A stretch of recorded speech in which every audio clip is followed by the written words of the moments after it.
Assalamualaikum warahmatullahi wabarakatuh. Perkenalkan nama saya Hikmah Eka Febriani dengan NIM 2022 0105020906.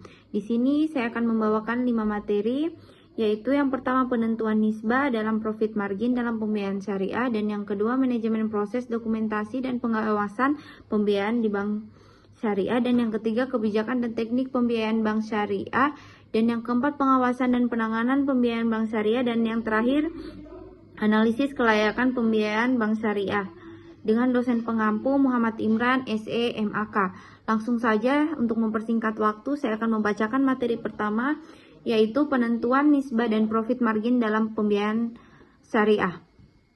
Yang pertama, konsep akad mudharabah dan sistem bagi hasil.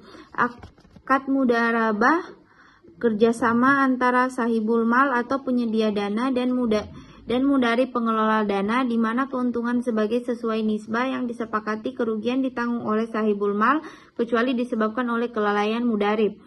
Yang selanjutnya, sistem bagi hasil. Prinsip utama dalam pembiayaan syariah melibatkan profit sharing dan revenue sharing. Langkah-langkah menentukan bagi hasil termasuk kesepakatan rasio awal berdasarkan keuntungan dan tanggung jawab atas kerugian usaha. Selanjutnya ada nisbah bagi hasil dan penentuan profit margin dalam pembiayaan syariah.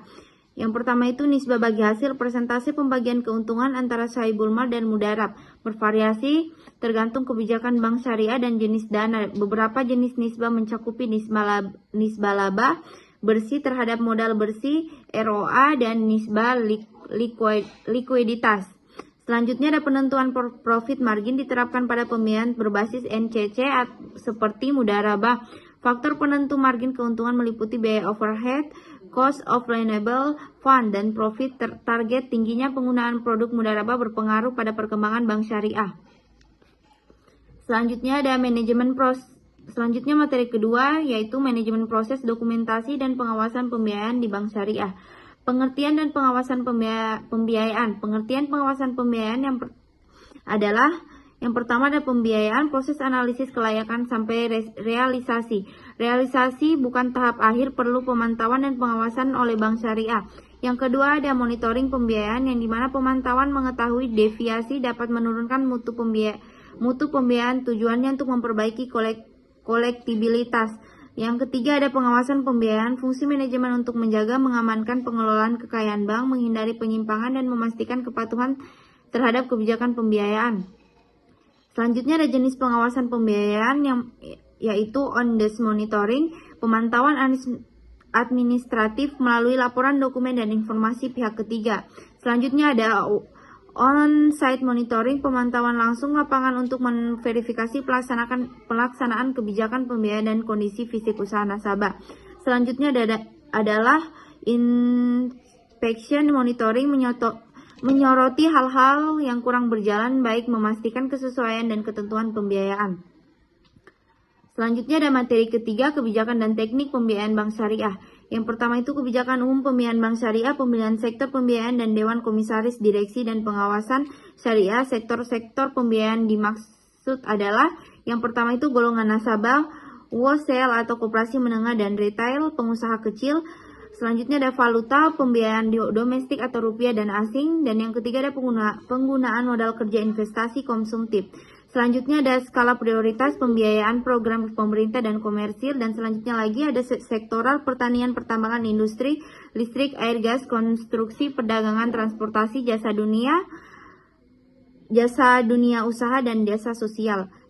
Yang terakhir itu ada jenis pembiayaan, mudharabah, musyarakah, murabahah, salam istisna, dan ijrah. Selanjutnya ada pengambilan keputusan pembiayaan, yang dimana di dalamnya ada risiko inherent dalam pembiayaan bermasalah hingga macet. Selanjutnya ada keputusan objektif melibatkan tim pemutus komite pembiayaan. Dan yang ketiga penyusunan rencana pembiayaan melibatkan 4 elemen utama: bank sebagai pemberi, nasabah sebagai penerima objek pembiayaan dan jaminan. Yang kedua ada pendekatan rencana pembiayaan, yang dimana pendekatan perencanaan pembiayaan berdasarkan sumber dana dapat dikumpulkan oleh bank rasional. Dan selanjutnya ada pendekatan perencanaan pembiayaan berdasarkan kemampuan pasar untuk menyerap penawaran dana dalam bentuk pembiayaan. Dan yang terakhir ada pendekatan perencanaan pembiayaan berdasarkan anggaran bank. Selanjutnya ada materi keempat, di mana pengawasan dan penanganan pembiayaan bank syariah.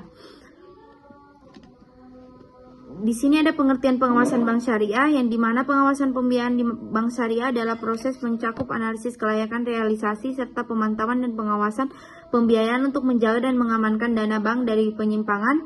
Yang kedua ada tujuan pengawasan bank syariah. Yang pertama memantau kekayaan bank dan mencegah penyelewangan. Yang kedua ada memastikan ketelitian data administrasi. Yang ketiga ada meningkatkan efisiensi pengelolaan usaha pembiayaan. Dan yang keempat, menyusun kebijakan manajemen yang rapi. Selanjutnya ada ruang lingkup pengawasan bank syariah. Pengawasan dilakukan otoritas perbankan seperti Bank Indonesia atau BI, melanjutkan peraturan pemberian izin, pengawasan pemberian sanksi, pengawasan meliputi pengawasan langsung on-site dan tidak langsung off-site. Selanjutnya ada pentingnya pengawasan bank syariah, penting untuk menjaga stabilitas sistem keuangan, melindungi nasabah, dan memastikan kepatuhan terhadap prinsip syariah dan sistem bagi hasil.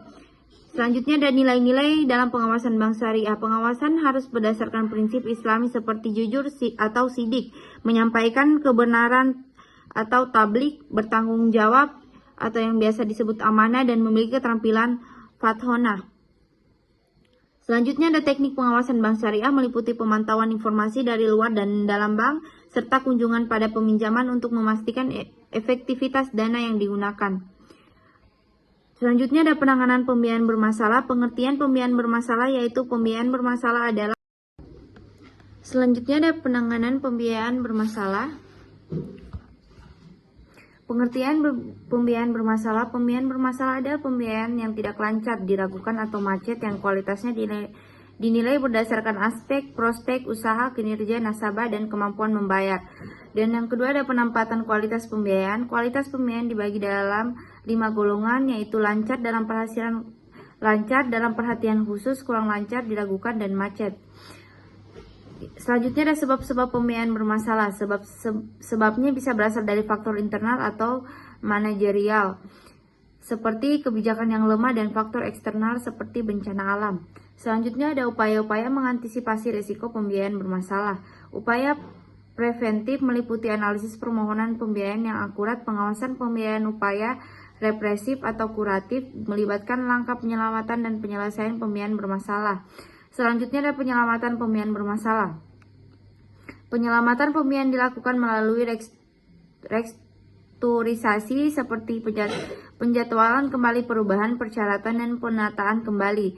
Tujuannya adalah untuk mengembalikan pembiayaan non lancar menjadi lancar kembali. Selanjutnya ada materi kelima, analisis kelayakan pembiayaan bank syariah. Pengertian analisis kelayakan pembiayaan bank syariah yaitu analisis kelayakan pembiayaan syariah, proses penting dalam perbankan syariah untuk menilai kelayakan proyek pembiayaan yang diajukan nasabah. Proses ini membantu bank syariah memastikan proyek yang dibiayai layak dan mengurangi resiko default. Selanjutnya ada pengertian prinsip 6C.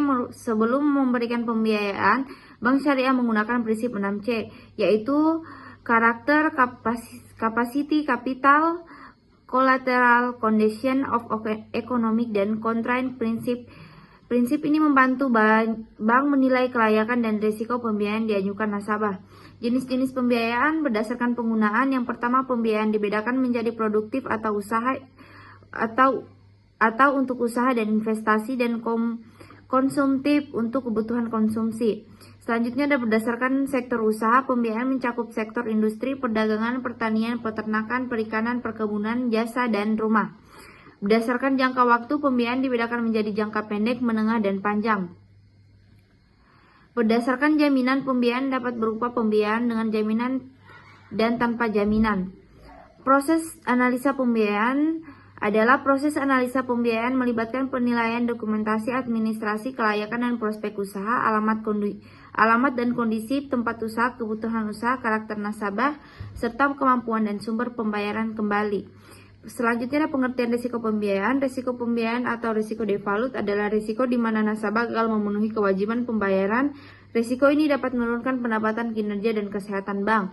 Selanjutnya ada proses analisa pembiayaan. Proses analisa pembiayaan melibatkan penilaian dokumen administrasi, kelayakan dan prospek usaha, alamat dan kondisi tempat usaha dan kebutuhan usaha, karakter nasabah serta kemampuan dan sumber pembayaran kembali. Selanjutnya ada pengertian risiko pembiayaan. Risiko pembiayaan atau risiko default adalah risiko di mana nasabah gagal memenuhi kewajiban pembayaran. Risiko ini dapat menurunkan pendapatan, kinerja, dan kesehatan bank. Selanjutnya ada penyebab risiko pembiayaan. Faktor internal meliputi pemahaman bisnis yang kurang memadai, pengecekan keuangan nasabah yang kurang teliti, dan lemahnya pengawasan. Faktor eksternal meliputi karakter nasabah yang tidak amanah, pengelolaan bisnis yang kurang memadat, dan persaingan usaha yang ketat. Baik, mungkin itu saja yang saya bisa paparkan dari 5 materi tersebut. Saya akhiri dengan ucapan wabillahi taufiq wal hidayah. Wassalamualaikum warahmatullahi wabarakatuh.